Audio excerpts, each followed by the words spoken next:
Joining us in the Movieland Spotlight is Ben Young. Thank you so much for joining us today, buddy. I really appreciate it. Well, thank you so much for having me. Can you tell me a little bit about how you got started in the film industry and who inspired you? I got started in the film industry. I was about 12 years old and I was in a drama class at high school, and the drama teacher came in and just asked anybody if they'd like to audition for a TV commercial. And I said, yeah, I'll get half a day off school. That'll be great. So I went, got half a day off school, then got the job, got another full day off school and made like $500 from it. So I thought this was pretty cool. And as a result of that, I got an agent who just sent me to a whole bunch of other auditions. And I was fortunate enough by the time I was 17 that I kind of was working enough as an actor that I didn't need to get a part-time job at Macca's or Hungry Jack's or wherever all of my friends were working. But I kind of developed an interest for what went on behind the camera during that stage. So decided to go to film school and went to film school, went to Curtin, I made like 8 short films, 35 music videos, did a master's after Curtin at the WA Screen Academy, went straight into a kids show, did like 3 kids shows back to back, a show called Trapped, Castaway, then Prank Patrol for the ABC. And then I wrote a feature film script called Hounds of Love, which got financed in I can't remember when it was financed, but it was made in 2016 through Scream West Coast Visions. And I was so fortunate with that. It was a low budget movie, but it got into the Venice Film Festival, won an award there, and got into South by Southwest and kind of did some global stuff. And as a result of that, I got some very fancy agents in Los Angeles who started to get me some very exciting jobs, and then everything else was sort of a tidal wave from there. Oh, that sounds amazing. But yeah, you have a new TV series out now on Binge called Run, based on the true Australian crime story of Brenden Abbott. This show caught me off guard. I gave one episode a shot around 2 a.m. and I couldn't stop. I binged until the sun came up. It was such an entertaining show with an amazing true story behind it. Can you tell me a little bit about how the show came about? Oh man, thank you so much for saying that. Run, I just feel like it was something that was in my blood. In 1997, I was walking to a bank in Western Australia, and I was a kid. I'm not that old. And this was back in the day where you had to go into there weren't enough ATMs, so you had to go into the bank to withdraw $15 so you could get KFC for lunch or whatever it was. And I was in a suburb called Mirrabooka in Perth. It was about 97 or thereabouts. And I'm walking to this bank, and then wow, and all of these cop cars just pulled up. I'm going, whoa, what is going on here? And I found out the bank had been robbed, and I just missed out on being in there by 10 minutes. And so I watched the news that night to hear a little bit more about it, and found out it had been robbed by a guy called Brenden Abbott, who was Australia's most wanted man at the time, who was West Australian, had broken out of Fremantle prison in 1989, gone on a fucking rampage around the country, and then ended up in prison in Queensland, busted out of there, and then gone on another rampage. And so it was a name that stuck with me. And then weirdly, years later, I went to court, not because I was I wasn't a defendant or anything. I was going to the public gallery to observe another crime which happened in Perth. Just as a writer, I wanted to get an understanding into this thing. Couldn't get in because apparently every other writer in Western Australia had the same idea as me. So the gallery was full. So I'm at court. I'm going well, what do I do now? So I just looked around and saw another gallery that it wasn't full. So I just walked in there. And it was Brenden Abbott, the dude, 30 years later. It was the dude who had robbed that bank that I was nearly in, trying to get parole or whatever he was doing. But I was just so blown away that was the dude who robbed that bank that I was nearly in. And I just happened to walk into his thing. And he blew me away because he was so articulate, he was so charismatic, and clearly so intelligent with the way that he was speaking to the magistrate. He even said a couple of things that made the judge laugh. And I thought, whoa, you are not your stereotype bank robber. This is just crazy. So it made an impression on me. And then I left. And then I went off and did a whole bunch of other stuff. And I was hanging out with a mate of mine, a guy called Glenn Potter, who was the police advisor on my first movie, Hounds of Love. And we just stayed mates ever since because he's a former cop. And he just one day just said, hey, Ben, what are you doing next? And I told him about some TV show I was directing. He went, yeah, but what about you? Are you developing anything? And I had said a couple of things. And he went, have you heard of a guy called Brenden Abbott? And I was like, well, yeah. And I told him the story I've just told you. And then I said, why? And he went, oh, well, maybe I haven't told you this, but I headed the task force that arrested him. I was like, what? And then he told me all of this stuff that wasn't in the media and introduced me to a guy called Derek Pedley. That's his pen name. His real name's Abe Matheson. Introduced me to him, who wrote the book on Brenden. And I was just like, whoa, this is amazing. But then anyway, I went off and I was directing a TV show called The 12 with Sam Neill. And another weird coincidence happened. I was doing what's called a director's cut screening, which is the worst thing ever. It's where the director has to show their first cut of an episode to all of the producers, and they get told why it's terrible and how you have to recut it and all this kind of stuff. But anyway, I was doing it in Sydney at Warner Brothers, and there'd been an accident on the bridge. So the Warner Brothers producers were there, but the Easy Tiger producers were not. They were running late. And so I was in the screening room with just the Warner Brothers guys. And they just said, what do you want to do next? And I told them what I was doing next. And they said, no, but what do you want to do next? And I said, are you asking me if I've got an idea for a TV show? And they went, yeah. I went, I kind of do. And I told them about this, and we were in development by that afternoon. And it was, that conversation was less than 2.5 years ago from right now. So that's insane. Like nothing happens that fast. So yeah, so it was a lot of divine intervention. Sorry for the long answer, but yeah. No, it's a very interesting story. Especially how like it's almost like fate. It was haunting you like throughout your life, and to actually be on scene with that. Because like my next question was going to be, did you hear about him like prior to the series? So this is an insane story. It's definitely totally. I honestly had never heard of him before the show. So you're bringing light to his story is something I think is very good, and to bring awareness to, like, the guy's getting punished so badly for something that other people have been punished less for, you know, like he really hasn't done something that awful, in my opinion. I agree. He's been in prison. He's now Australia's longest serving non-violent offender, and like arguably what he did is violent. Like he did put guns in people's faces. Like let's not pretend that that's like cool or anything, because it isn't. But like it's not about justice anymore. He's been in prison so long that this is about revenge from the government and from the police, because like he didn't physically harm anybody, and he shouldn't still be in jail. He's like in his late 60s now. He's no threat to society, and so yeah. Yeah, he's basically a Ned Kelly, in my opinion. Like, he should be, like, as aware of that. Like, Ned Kelly's something I heard about very young at my age. I think the only thing about this case that I was aware of was the prison riot, but I didn't know he was involved in that. But I was curious. I know that Brenden's son was around the premiere of the series, but have you ever heard any insight from Brenden himself about giving you a blessing about the show or anything about that? I think this is important for me to say. The show is inspired, you know, like it's not verbatim true. So like our show is not really a true story. I know that we had Brenden's blessing. I'm not sure what he thinks of the show, because like it's not an accurate representation of everything that he did or his emotions, because we weren't there. We don't know all of that. Yeah, exactly. I'm mates with his son. I talk to his son regularly, James. Very cool dude. We released at the same time, or at least Binge Foxtel released at the same time, a documentary called The Postcard Bandit, which is a more accurate representation of Brenden's life than our dramatized version. And James features heavily in that. And I think that, I can't speak for James or the family, but I think that the thing that, whether they like the show or not, they might. I'm not sure. I haven't asked them.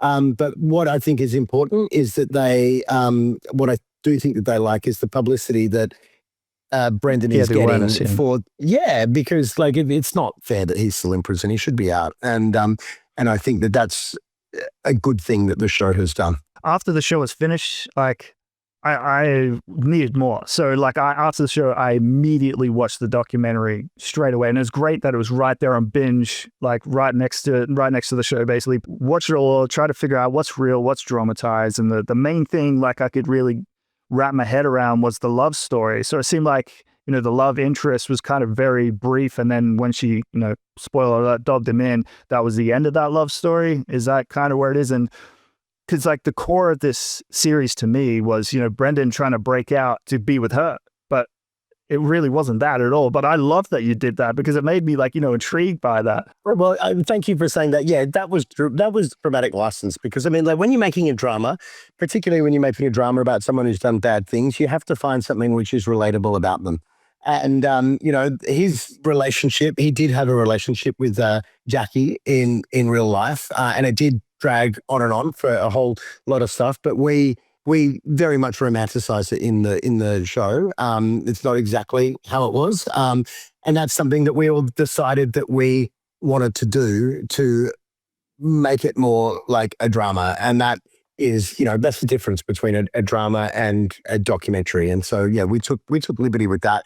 And that was something that was kind of felt from everybody, from the studios to everybody involved. It was something that needed to happen. And you know, again, we didn't want to make a show that was just so male skewed, and it gave an opportunity to have a strong female character with agency. And, you know, if in the show, I think Ashleigh Cummings is amazing. And so, yeah. No, it paid off well at the end too. It's like the same thing at the start happens at the end. I was just like, I know, and I think that's the tragedy. I love that, and I think that's the tragedy of it, because it's like in the beginning she did betray him, and then her character in the show, no spoilers here, but she tries to do the right thing, and life just kicks her in the dick the whole time. And so then in the end, she's just like, wow, all I was trying to do was tell this guy to do the right thing. He didn't. Everything's worked out for him. I tried to do the right thing. It hasn't worked out for me. And then there's this irony that finally she's just like, you know what? Fuck it. He was right. I'm going to do that. And it all comes crumbling down. And he probably thought that she did it a second time. And you got to wonder that. But yeah, no, I did it again, more fiction versus drama digging. Also had a chat with Christian Byers recently, and I loved his character. I love Christian. Yeah. Another thing I realized is his character is completely fictional, doesn't exist, but it raised question marks for me that even Christian couldn't answer for me. Well, he did kind of ponder on it a little bit, because Brenden wasn't physically violent at all in real life or in the show necessarily. So you know where I'm going with this. What happens off camera? Is Christian's character gone, dead, lifeless, alive? Love this question. Whatever happened to him, and I'm like, this is going to sound like such a cop out, but I don't actually know. But I think if he's dead, if like in the world of our drama, and hopefully we're going to make a second series, and when we're in the writer's room, the thing that I will say is, if he is dead, Brenden didn't do it. Because he might be. Because you got to remember that people like that, crooks, criminals who are involved in the worst kinds of crimes, you know, that involve like hundreds of thousands of dollars, they ain't just got one connection. And so that character would have been involved with more people than just Brenden. And I don't know, Chrissy is such a great actor, and his character was so good. Personally, I'd like to bring him back for the second series. I'd like to bring back the guy who played Reynolds as well, Oscar Redding. So, you know, it's all, you know, I say often that one of the best things about being a writer, not that I wrote this show, but one of the best things about being a writer is it's the closest thing you ever get to being God, you know, because you get to invent these characters and decide what happens to them. So to answer your question, let God decide. And by God, I mean the writers. Well, realistically, we didn't see the life leave his body, so you can leave it open to anything. That's exactly what Christian said. So, like, he's in hopes for season 2, and I hope you bring it back too. And my vision of it would have been Brenden, like, whispered in his ear some kind of, like, what do you call it, Scar reference, run away, Simba, and never return. But then he returned. Exactly. Or whatever got whispered at the end of Lost in Translation, you know?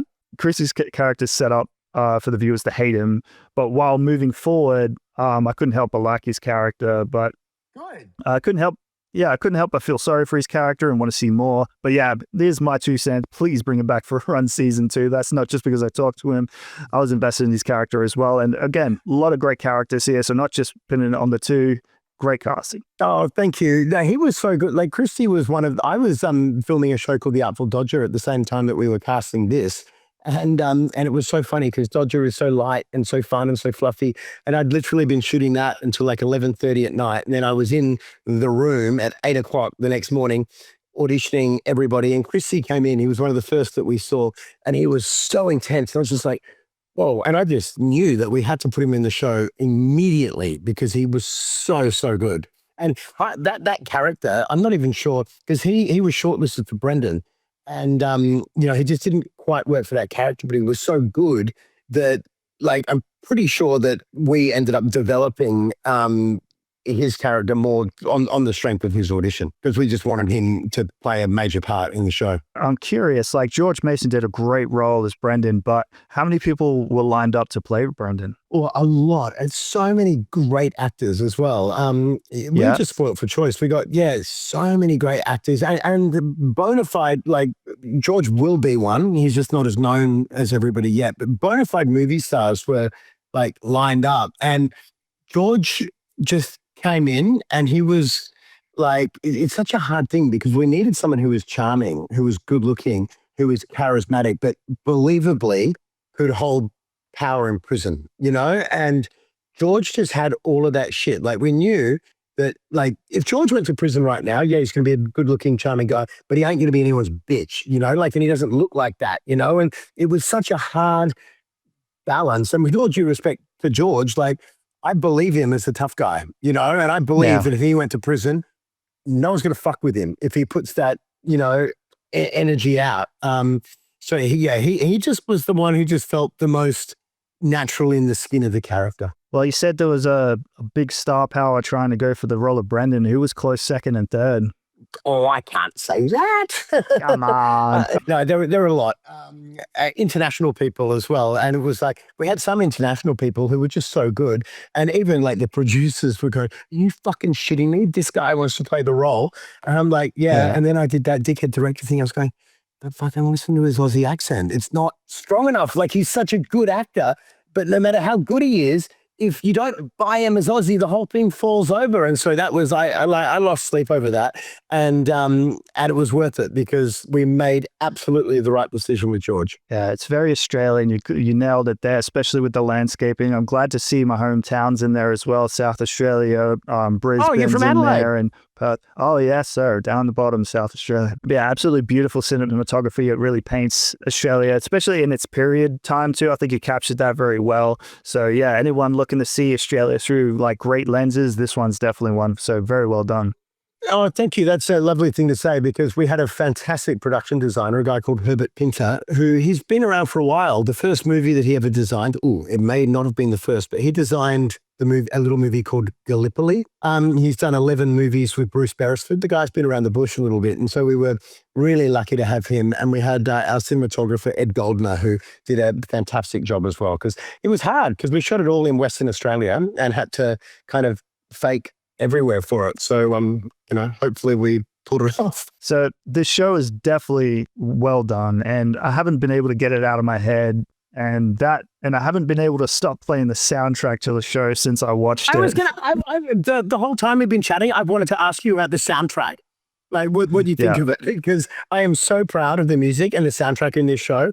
And it was not easy to get it over the line. And I was so passionate about it. So thank you for saying that. After we finished watching it, like I rewound and started Shazamming every song and then jamming out in the car. Like that first song, the jailbreak song, not your like natural jailbreak song, but I love that song the most. Oh. Tokyo Ghetto Pussy, Kiss Your Lips and Close Your Eyes. That was like a gay anthem in the early noughties when I was just at film school and I had heaps of gay friends. And so we just go to like, gay clubs. And that was the song that everyone would just rock out to. And so it just stuck with me. And like when we first shot that scene, like we tried to cut it for tension, but it just didn't work because it was like, well, fuck, if anyone's seen the trailer, they know the dudes get out and tension isn't about what's happening. It's about what could happen. And then, so if you know the result, there ain't no such thing as tension. And so we just thought like, let's get on. Let's just like make it as fun and ridiculous as we can. And the fact that, the character has got this like goal to get to Japan, a band called Tokyo Ghetto Pussy, like we thought was awesome. And like the other thing is like, if you're into the Safdie brothers or whatever, like 80s soundtracks are so electronic soundtracks are so popular at the moment. And I just like, and so we were getting a bit of pressure to do that, and I was like, oh, everyone's done that. If you want electronic, well, fuck it. Let's just go the worst of the 90s and early noughties and it'll be fun now because it's new, you know, and it's different. So that was sort of the logic. So I'm so glad you liked it because I love it too.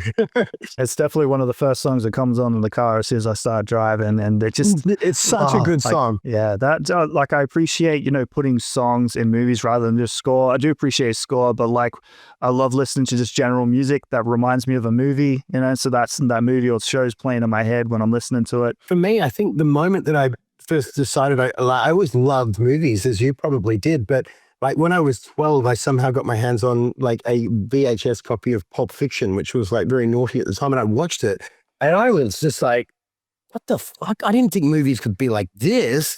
But the score, not the score, sorry, the soundtrack, the tracks that Tarantino picked were just so iconic and just so informed so much about character and tone of the movie that I ran out at like 12 years old and begged, borrowed, and stealed. And I bought the movie score for Pulp Fiction. And that movie just really made me realize what a song can do for like the feeling of a show. And so yeah, I've always like, oh man, if you get a chance, watch my first film, Hounds of Love, because I'm very proud of the songs in that as well. I'm queuing it up tonight, buddy, and I'm ashamed of myself for not checking it out already. Don't be ashamed. It's old now and no one's seen it. It's a tiny little indie film. But no, I totally get what you mean there. Like real songs bring more power to movies in ways as well as the score. But one thing I love about when they used to do that as well is when there was the artists doing a music video and they'd bring in actors from the movie and have like movie theatrical things going on in their music videos. It just doesn't happen anymore. Like it doesn't. Remember, like you're probably a little bit young, but I still always remember when Robin Hood, Prince of Thieves came out and Bryan Adams did that song, you know, I die for you or whatever it was. Yeah. And they had all the slow-mo shots of him shooting the thing and it was just a giant ad for the movie, cross-promotion. Yeah, exactly. But, oh my God, it was good. It's a trailer. Yes, if someone did that now, like it would just be considered like ironic and so cool, and it could reinvent the whole thing. So, you know, it's like the other thing that's going to come back is like, trailer voiceovers, you know, this summer, one man, you know, like it's gonna come back because someone will do it ironically and everyone will go, oh, that's sick, and then everyone will copy it. Absolutely. Well, the ending of this show had dread, like, damn, you know, you got caught, but then the subtitles read at the end that I started laughing out loud. He got out again, you know, like again, like I said, like I wasn't familiar with this story. So like I'm itching for season 2, buddy, and I really hope it comes to light. And like I said, didn't realize it's already been out for 2 months. So like it's something that I am now screaming at the top of my lungs. Everybody check out Run. It's still on my streaming guide, even though it came out 2 months ago. I'm like, check it out. Everyone check it out. Get Binge, check it out. Run is amazing, buddy. Oh, thank you so much. And like, because, you know, it is a small show. It's an Australian show. It matters if people watch it and they like it and they share about it or they post on IMDb or on Letterboxd or whatever it is. That'll help us get a season 2, which would be great. So if you do like it, please spread the word. So I love the poster for this show. I thought there was a spoiler on the poster though. Part of the show, like I was waiting for to happen that didn't happen. So like there's the split in the middle and the 2 cars. It looked like a cop car chasing another car. I'm like, did that not happen? Or like, cause I was like thinking this is going to be the end. Brendan's in a car. He's running down a dirt road in the car and the cop car is right behind him. Gunning. Like that would have been a great, where's my car chase? It would have been, that's a good, you're right. Yeah, it was a metaphor. Okay, so it's funny you say that because I love the poster too, but when I saw it, I was just like, oh, okay. And it's so funny, you know, and there's nothing wrong with it because it's the system that works. But like, no one, I don't get asked about the poster. I get sent the poster, you know. And I love this poster, but you know, I may have said like, oh, you know, it's kind of implying there's a big car chase at the end, and there isn't. So yeah, but. Yeah, I'm like making demands for season 2 here. You got Christian Byers now. You should. And now you've got your car chase. Yeah, what else am I going to write? I'll give you a list of demands later on tonight. Yes, we should get you in the room, you know, like as someone who watched the show, come in when we're all there plotting season 2 and just go, you know what, I need, as an audience member, I need X, Y, and Z. And that stuff matters. I'm not worthy. I'm not worthy. Love the Wayfield reference. We suck. All right. It looks like the show was a lot of fun. What was your favorite moment working on this show? I love that question. And there were so many. there's so many work, like, 'cause TV is really different, like, for a director. I'm very fortunate. I've done 3 movies before, and television very much, you're normally like, we joke in the industry, we call it a shot catcher, like the show's Yep. normally written and they employ you and they say, this is what we want the show to be like. Now go out and catch the shots so we can put it together. And because this one I was sort of involved from the very beginning, I was a little bit more than a shot catcher. I got to contribute to the scripts. I didn't write them, but we had the best script producer ever, Sarah Walker, and Matt Cameron set her up, and then he was busy on something else and she took over. And between the two of them, they just did such a good job. And there are many other writers involved as well. But so being involved and listened to in story was really great for me. And also, in TV, if I'm coming on and I'm directing like the 3rd or the 4th episode of an established series, I've got nothing to do with the casting of it or picking the crew or anything like that. And I was involved in every level of this. But I think my sentimental favorite thing about this show was the fact that Ashleigh Cummings is playing Jackie, because Ashleigh was the lead in Hounds of Love, which was my first movie, won an award in Venice for it. And then around that time, Hollywood struck her up and she's gone off and she's done massive things overseas. And she hasn't worked in Australia since Hounds of Love. And I called her 4 days before we were going to do this because we had someone else who was suddenly unavailable. And I said, Ash, would you come back to Australia to do something? And Ash said, yep. She hadn't worked in Australia since Hounds of Love. And Hounds of Love was set in Perth in 1987, and Run starts set in Perth in 1987. And Ash did both of it. And so that was, working with her again was just like under those circumstances was just such a high point for me. That's amazing. Now she's stuck. She has to come back for season 2 as well. I hope so. Well, we talk a lot, and she loved doing the show, and so yeah, hopefully she'd say yes. So I don't know if you're allowed to talk about it, but how close are we looking at a possibility of season 2? Is it just a potential possibility, or? Oh, it's early days. I think that, I'm not going to be giving too much away. If you've seen the end, you'll know that you'll see that it's certainly something that we hinted at, but it'll all come down to the numbers, and it'll come down to if the people who, have to put up the money for it, feel like it's going to be worth it. And so, like I said before, if you watch the show and you like it, and you want a season 2, put it forward. But the early response that I've had is, the show seems to be being received very, very well. So I'm hoping that we get a season 2, but that's not to say, if you're listening right now, that you shouldn't reach out to whoever and encourage, people to watch it. Yeah, I can't preach it enough. Highly recommended here at Movieland, and you can watch Run on Foxtel and Binge in Australia. Binge currently got a deal going, $5 for the first month. So watch Run for $5. Go do it. You won't regret it. Best $5 you ever spent. Though it's worth a lot more than that, but go get it. That's awesome, Adam. That's the best ad that I've seen for it. So thank you. Okay, so you got another show which was on Netflix, which I checked out a couple years ago. It's one of those films you can watch through and the ending gets you like, oh, and then you want to watch it again just so you can like kind of understand it and see all the little hints of it. It's very well written, buddy. It blew my mind. Oh, thank you. I think that the twist in Extinction is perhaps the strongest thing about it. That was an interesting movie for me. I watched it again recently, weirdly, because I had such a strange relationship with that film, in the sense that I made Hounds of Love, which was such a small art house independent movie that, kind of did well in film festivals and stuff. Then I ended up, on board with this big movie with Universal Studios and Netflix, and realized that the buck didn't stop with me, like I had to kind of get approval for everything. And so I didn't quite get to make that movie exactly the way that I wanted to. And kind of, felt a bit strange when it was all finished. But I watched it recently. I don't know why, but I did. And sort of kind of liked it more than I remembered. It's very good. I put it on the other day as well, gave it a rewatch.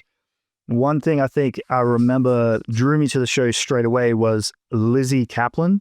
Lizzie Kaplan is so good. Yeah, I have a question about that. Did you cast her for a specific reason? Because I am obsessed, like almost beyond obsessed with the movie Cloverfield. And she is the star of that one. And I kind of link the two, you know, kind of alien invasion-y kind of thing. I got along with Lizzie really, really well. I loved working with her. I don't think she'd mind me saying this, but like, because I was from a very art house, you know, independent movie background. The studio had a lot of opinions about who should be in the movie. And Lizzie Kaplan is a name that was just going around everywhere. And I'd never even heard of it, but they were just going like, look. So they said, watch this movie called Cloverfield, which I'd never heard of.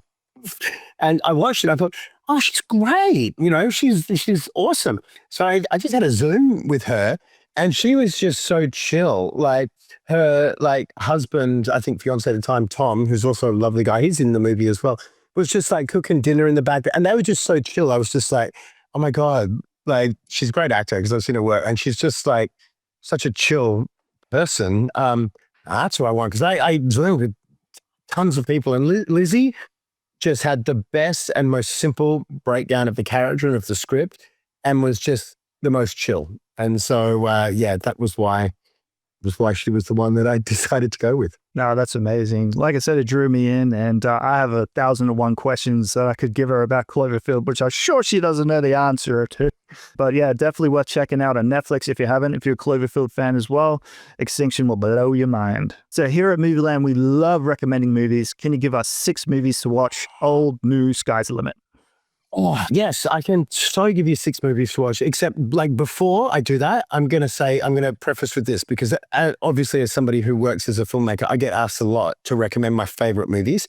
And so if anyone out there gets asked to recommend their favorite movies, I've figured out how to answer that question. It's the 6 movies or the 3 movies that you've watched the most. So the recommendations I'm going to give you are just the movies I've watched the most, because I obviously keep coming back to them. So whether I admit that they're my favorite movie or not is a different thing. But the reality is these are the ones I've watched the most. So Fargo, which I saw on the big screen for the first time the other day at a special print at Revival House in Perth. If you're in Perth, check it out. They play old movies. So Fargo, Raiders of the Lost Ark, Star Wars, A New Hope, Star Wars, and Empire Strikes Back, The Assassination of Jesse James, and The Princess Bride.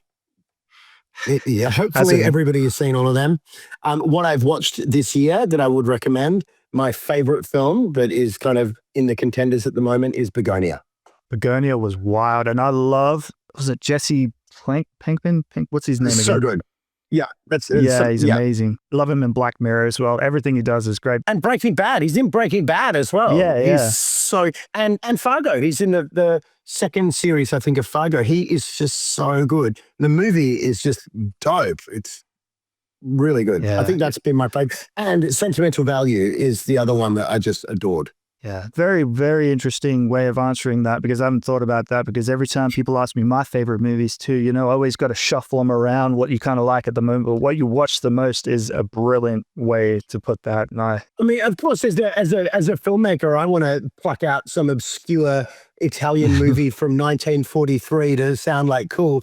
But like, no, the reality is that's not the one I've watched the most, right? You know, like, and I mean, The Shining is right up there. Love Kubrick, love Malick, you know, yeah. Now, you love the cinema. What is your go-to cinema snack from the candy bar? Oh, I'm so boring. I don't like popcorn. Same. Yeah, but I mean, someone like recently put the Maltesers into the popcorn. I did that. I'm down. Like, that was cool. But I'm normally just like, give me a large like Coke, no sugar with lots of ice, and that's normally what I need, because yeah, I eat big meals, and so I'm not a big snacker. So yeah, this question started because my wife put the Maltesers in the popcorn. And I'm like, holy shit, what does everyone else do? It's next level, right? Yeah, it is. It's insane. Now we have to get separate popcorns because I don't want chocolate left over, you know, with the popcorn she doesn't eat. Funny. Well, Ben, thank you so much for joining us today. I had a blast talking to you, and I can't wait to see more Run. If not, I'm just going to rewatch the other one or have the soundtrack on repeat again, reminiscing on season 2. Thank you so much, buddy. I appreciate it. Oh, thank you so much for asking such great questions, for being so well researched and making it so easy.